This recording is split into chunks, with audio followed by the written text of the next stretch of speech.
aku Santi, ngobrol enak bareng milenial. Nah, hari ini ya aku mengundang seseorang yang spesial on my podcast ya. Siapakah dia? Dia seorang kepala unit operasional cabang Bengkulu. Beliau adalah Pak Nurfi. Hai, Sapa saya dulu, Pak. Nurfi Mudianto. Oke. Nah, kita ini mau ngobrolin hobi beliau. Dari pakaian yang beliau pakai ini, pasti Jasmine udah tahu kan hobi beliau apa.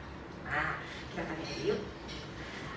Pagi Pak Nurfi. Pagi Mbak, gimana Mbak pagi ini? Sehat. Seger nih? Hah? Seger Ini nih? ada orang habis make upan. Kalau dilihat dari pakaian Pak Nurfi ini, udah jelas ya teman-teman, Pak Nurfi ini sukanya bersepeda, olahraga sepeda yang lagi viral, nggak hanya di Bengkulu tapi di Indonesia. Kita mau tahu nih Pak Nurfi sejak kapan sih menggeluti olahraga bersepeda ini? Gini Mbak, mungkin kita kalau bersepeda itu dari kecil mungkin udah pernah bersepeda ya. Tapi itu sepeda-sepeda dahulu, kayak sepeda mini, harus begitu. Terus saya mulai dikenalkan dengan sepeda yang awalnya MTB itu di tahun 2018. Nah, disitulah saya mulai kenal sepeda, sehingga sepeda itu memberi semangat ke pribadi saya lah khususnya. Jadi kita sambil sehat, bisa bertemu orang banyak, olahraga juga dapat. Bentar dulu nih Pak, bagi saya yang awam ini kan saya nggak ngerti tuh MTB itu apa sih gitu kan. Kalau kita tahu kan sepeda ya sepeda aja, ya kan. Emang apa sih Pak MTB itu? Oh iya Mbak, saya ini lupa tadi memberitahukan bahwa sepeda itu ada, mungkin kalau kita pisah mungkin bisa jadi 3 ya. Ada Sally nih, yang lagi heboh sekarang nih, sepeda lipat. Jadi sepeda lipat tuh banyak jenis yang biasanya digunakan untuk bermain sekitar komplek atau lingkungan-lingkungan perumahan yang memiliki rodanya kecil. Jadi Sally itu yang rodanya kecil ya Pak ya? karena yang roda kecil ukurannya ring 16 atau 20. Biasanya itu bisa dilipat kok, terlihat kok dari bentuknya dengan nama sepeda lipat. Terus ada MTB tadi yang saya sampaikan. Jadi itu mountain bike. Jadi itu sepeda yang mungkin banyak orang gunakan, sepeda-sepeda yang di depannya ada sok seperti motor. Nah itu MTB itu ada 2 sih, ada yang sok belakang juga ada, namanya full shoes. Tapi yang mayoritas orang gunakan di umum di jalanan itu MTB yang punya single shock yang di depan saja. Nah yang terakhir nih, kalau yang kostum saya pakai ini biasa digunakan untuk sepeda road bike. Jadi sepeda road bike itu yang kalau ciri khasnya itu bannya tipis, kecil, tapi gede. Nah setangnya bengkok kayak roller itu. Nah, gitu Mbak, ada yang 3 sih. palangnya datar gini ya Pak ya? Betul. Oh berarti ini khusus untuk apa tadi? Sepeda road bike. Gitu. Jadi ini apa nih Pak nih? Kelengkapan pakaian yang Bapak hari ini pakai nih? Kayaknya kalau dilihat kayak baju renang ya. Sepeda karena ketat. Sebenarnya kalau custom itu bebas sih siapa memilih kan, karena jadi kayak sepeda Sally itu cenderung menggunakan pakaian-pakaian santai, kadang baju safari bahkan celana pendek pun cukup. Terus kalau MTB itu cenderung ke baju-baju yang tangan panjang tapi agak longgar. Gitu. Nah kalau spesifikasi untuk road bike, baju cenderung ketat karena yang dicari itu kan kecepatan. Jadi hambatan angin itu berkurang. Kayak aerus aerodinamik betul. Ya. Cenderung seperti itu. Terus selama Pak Nurfi menggeluti ini, itu kan pasti kalau di jalan kita kan banyak medan truknya ya Jasmine ya, yang kita hadapi, rintangan di situ. Kira-kira apa sih Pak yang jadi penghambat terus rintangan kita dalam bersepeda baik di jalan atau lingkungan? Kira-kira apa tuh Pak? Ya pasti gini ya teman-teman. Sepeda memang tadi banyak memiliki manfaat, tapi jangan lupa sebelum bersepeda itu ada kelengkapan yang harus kita siapkan juga. Seperti kostum fit yang saya gunakan ini. Ini mungkin contoh kecil ya, banyak kostum-kostum lain yang bisa digunakan. Jadi mulai dari kita yang paling nyaman dulu nih, celana. Nah kita pilih celana yang memang nyaman untuk bersepeda. Kalau bisa tuh jangan yang kalau kita menggunakan training, gunakan training yang bawahnya kecil karena bisa nyangkut di crank sepeda, nanti di rantai nyangkut, bisa celananya hitam atau kita bisa terjatuh. Bisa pleset aja. Yang kedua mungkin menggunakan sepatu ya Mbak Santi, karena sepatu itu gunanya untuk menekan pedal ketika berjalan atau menggoes lah istilahnya. Karena kalau tidak menggunakan sepatu pasti sakit kakinya. Pakaian pasti kita harus gunakan, lucu kan, kita pakai sepatu, pakai celana, dan pakai baju. Kayak mau keliling komplek aja tuh ya. Jadi kita gunakan baju yang nyaman untuk bersepeda. Nanti tinggal sesuaikan saja peruntukannya untuk jenis sepeda apa. Gitu. Terus mulai helm, kacamata, sarung tangan itu harus kita gunakan juga ya, kacamata dari debu, helm dari ketika nanti ada eksiden kita bisa melindungi kepala. Kalau sarung tangan gunanya untuk panas ketika memegang hand grip sepeda itu kan agak panas. Itu Mbak. Jadi Pak, kalau dilihat tadi kan treknya kalau di Bengkulu ini kan banyak trek yang memang belum beraspal ya Pak. Terus gimana itu Pak? Apa memang sepedanya itu mesti yang khusus untuk daerah yang treknya kayak gini atau yang kayak gini? Jadi gitu? Tadi kan kita di pengenalan awalnya saya udah sampaikan Mbak, bahwa sepeda itu ada, kita kelompoknya menjadi 3 besar. Jadi sepeda lipat, sepeda gunung, MTB tadi sama sepeda road bike. Road bike itu cenderung ke jalan aspal. Kalau rute kan tinggal kita pilih Mbak. Ketika kita bawa sepeda apa nih? Bawa sepeda MTB. Saya mau cari cenderung agak berlumpur, agak bebatuan, ya oke. Tapi ketika kita bawa road bike di bebatuan mungkin sayang ya, karena bannya kecil. Iya, benar ya, Pak, ya. Malah risikonya kita bisa jatuh. Nah itu yang risikonya. Bagi saya itu kan sepeda ya, sepeda aja bisa di medan mana aja. Paling kalau kita dulu kan just friend ya, kalau kita naik sepeda paling cuma keliling komplek atau keliling kampung, nggak akan berpikir jadi viral seperti ini. Jadi lebih apa ya? Itu tuh jadi memang benar-benar olahraga, nggak hanya sekedar kita tuh alat transportasi. Apalagi nih Mbak, kan zaman COVID nih. Betul. Zaman COVID nih orang udah mulai makin menggilai sepeda karena dengan berpikir bisa berolahraga mandiri, jadi masing-masing otomatis dengan kita mengendarai sepeda tuh menggunakan roda kan jarak kita agak berjarak yang sesuai protokol, tinggal kita lagi. Tetap ya Pak ya.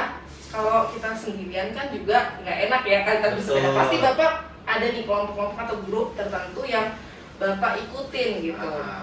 Kalau itu kita pasti ya, kayak mungkin ketika kita punya kelompok, yang pertama mungkin kelompok-kelompok goes itu yang berhubungan dengan kedinasan ya di kantor. Rekan-rekan kantor kita sering goes bareng bersama pimpinan dan staf-staf.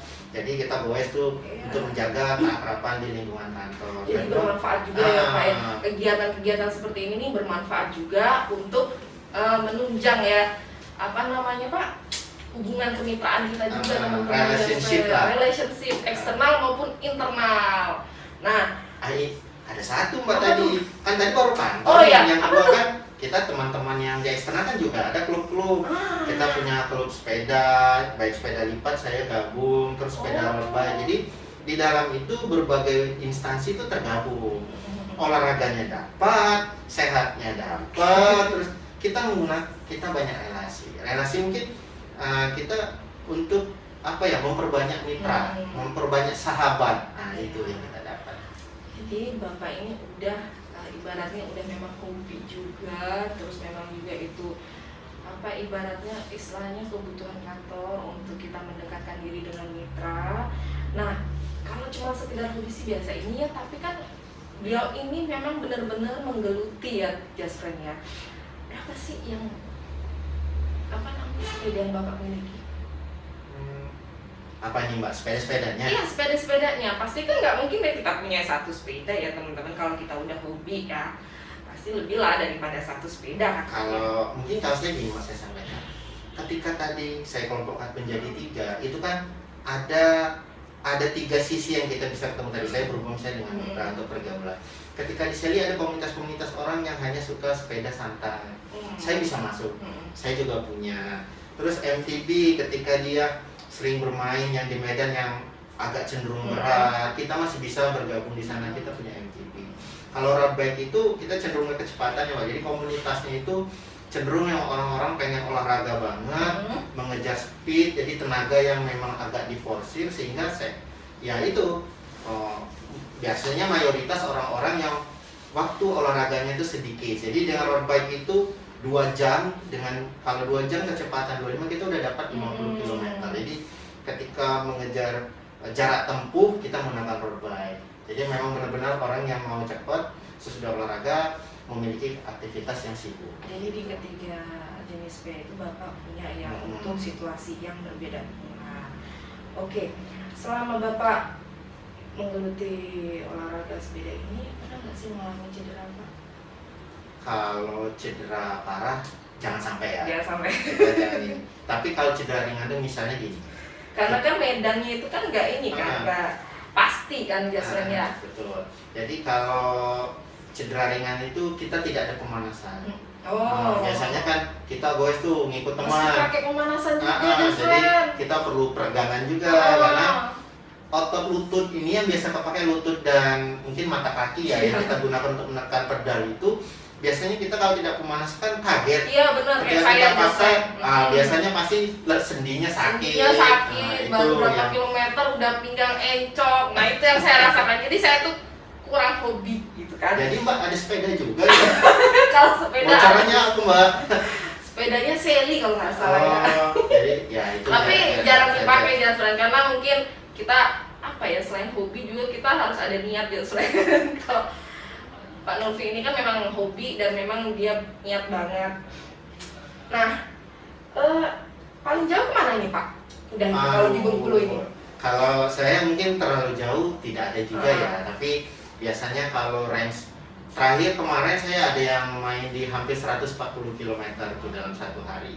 Jadi itu bolak-balik 140 apa? Kesananya aja 100. Bolak-balik. Oh, bolak-balik. Kita ada mengejar yang istilah kemarin pro ride. Jadi kita dalam satu hari itu harus dapat minimal 135 km. Jadi kita berangkat pagi, kita jalan sampai hampir jam 3 sore baru tuntas. Dari jam berapa tuh Pak? Dari jam 6. Olahraga atau apa ini? Dari jam 6 itu ada berhenti-berhentinya apa? Ada pasti. Pasti ya, kita harus ada istirahat itu per 30 menit atau per 1 jam. 130. Saya aja dari kantor gubernur Bengkulu sampai The View Just Red udah minta jemput. Mungkin karena nggak biasa aja sih Pak. Banyak sih wanita-wanita kuat nih yang goes yang ratusan kilo ya, itu ada. Juga, tapi itu memang harus rutin ya. Iya harus rutin. Terus dia juga bisa membentuk otot ya Pak kelihatannya ya Pak ya. Dan sebelum kita Bapak kan kalau Bapak seorang kepala unit di Jasa Harja itu pasti dong sibuk kan dengan kerjaan. Itu gimana cara membagi waktu antara hobi ya dengan kerjaan? Itu gimana Pak?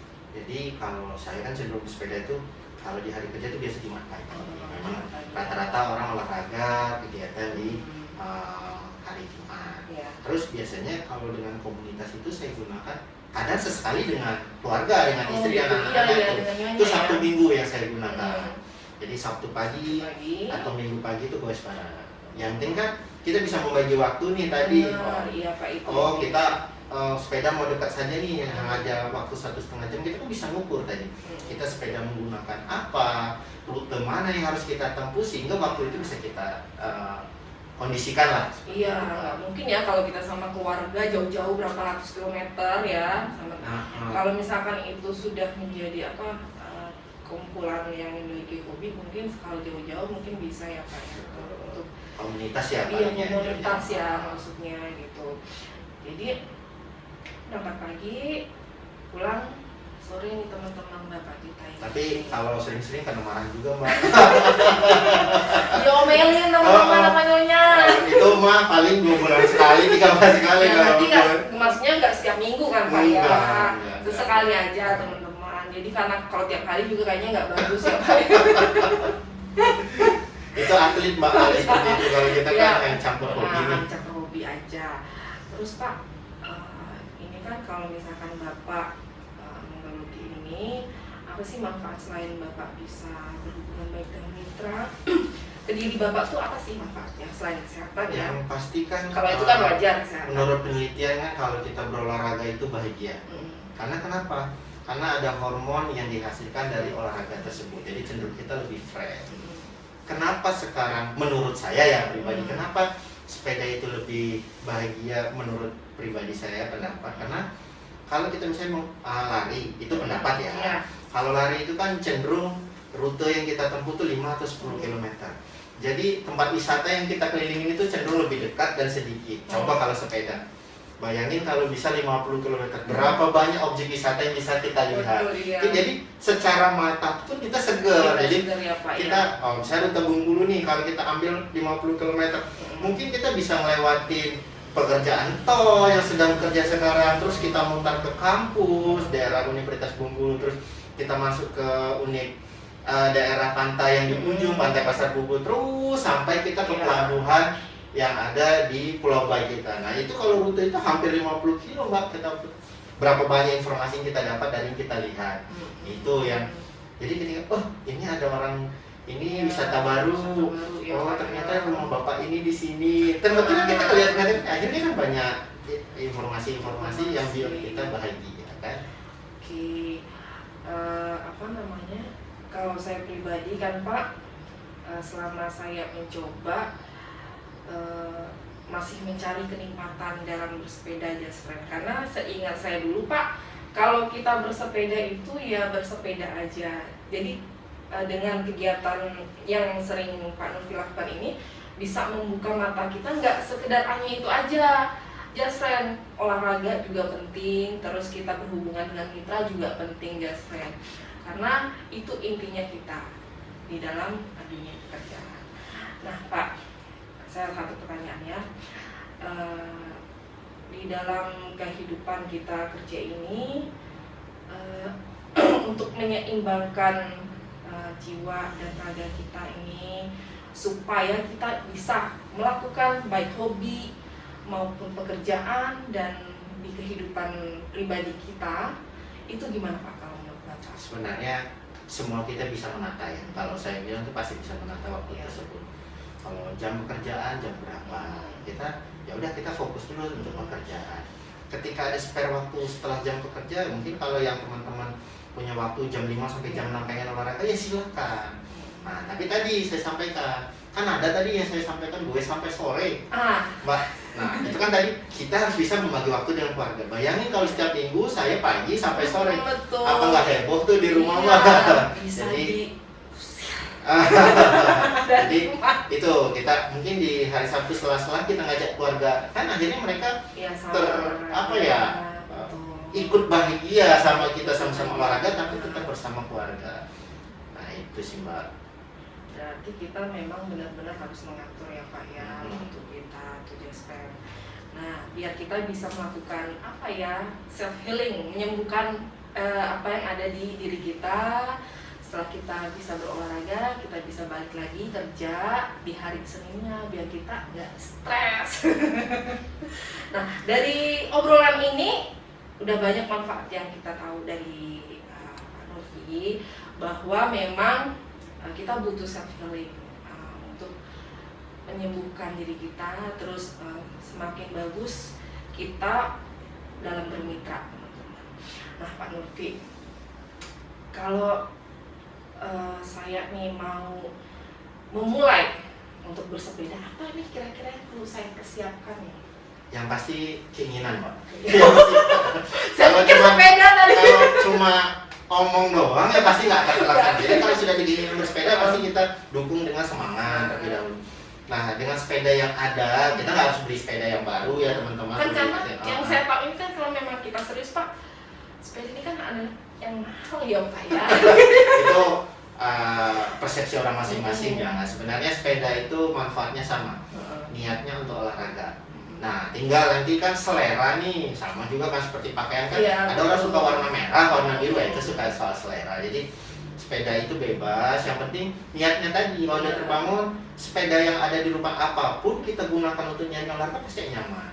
Nah, tapi memang kita harus ingat bahwa sepeda itu kita tidak boleh terlalu semaunya juga, karena di perjalanan itu kan ada pengguna jalan lain, risiko kecelakaan tinggi. Kita juga harus tertib ketika berjalan bergandengan dengan pengendara bermotor.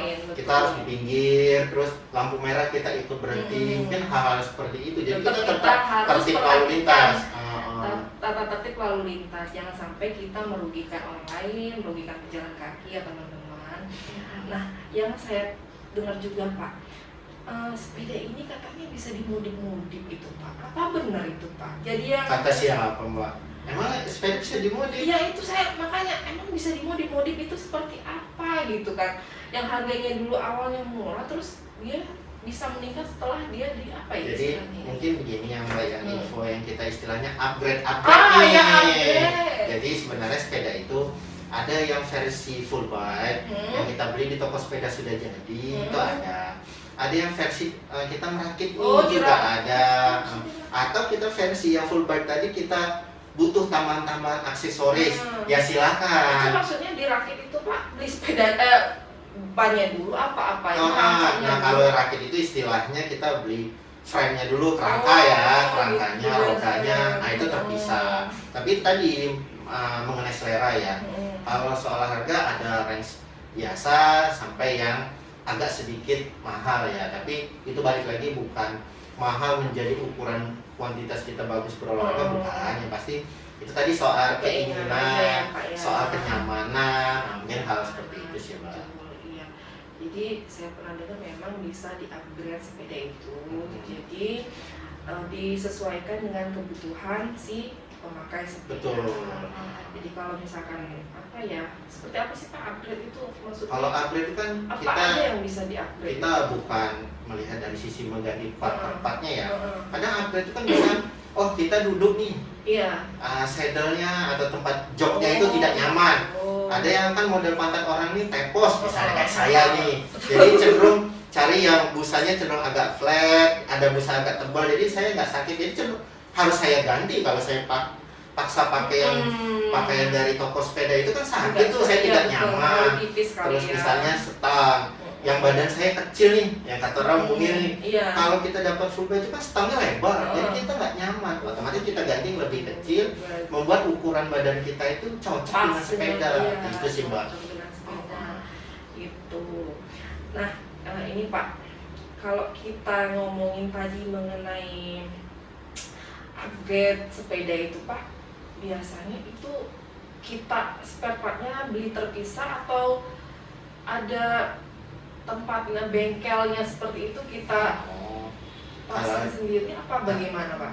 Begini Mbak, kalau kita upgrade sepeda itu kan mungkin kita nggak bahas fokus produknya, tapi kan tadi saya ada referensi nih di online shop nih, kita lihat-lihat mana yang murah, kita lihat, kita ganti sesuai ukuran yang kita harapkan. Atau ke toko sepeda kita konsultasi, atau juga tadi saya sampaikan jok saya tadi tidak nyaman, ternyata kita punya teman yang ganti, kita ambil secondnya dia kan, ganti kan nggak mesti baru Mbak. Ternyata ada bekas teman tidak bisa digunakan, kita ambil. Jadi bisa kita utak-atik sendiri ya Pak, nggak mesti kita nggak mesti kita ke bengkel. Kalau kita ngerti ya kita pasang sendiri ya spare gitu. Oke, terima kasih Pak atas infonya.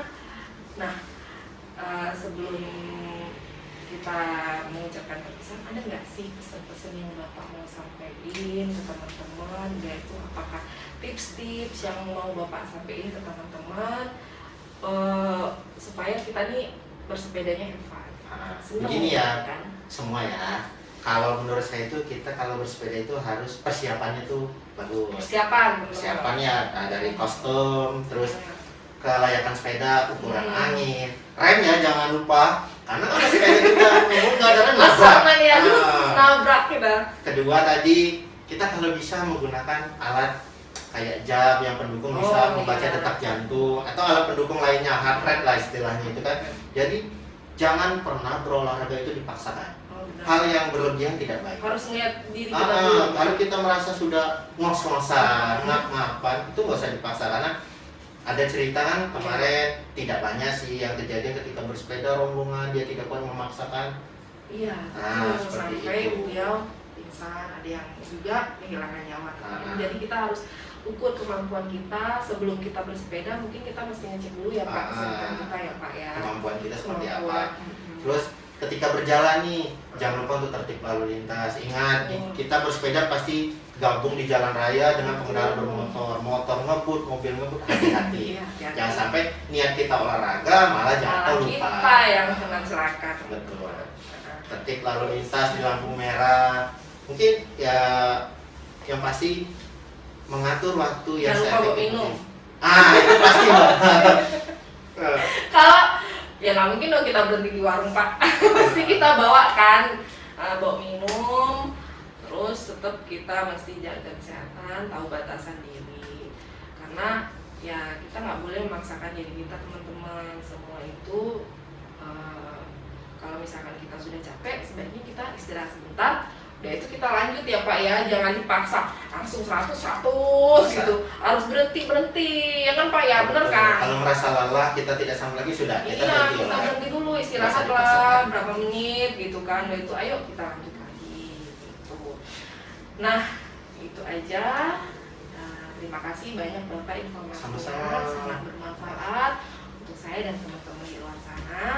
Semoga teman-teman bisa memetik manfaatnya, dan kalau misalkan di aplikasi ingat itu harus sesuai dengan keinginan kita. Kita harus mantap baru kita bisa goes gitu. Oke, see you next time. Bye bye. Salam guys. Kasih ya Mbak.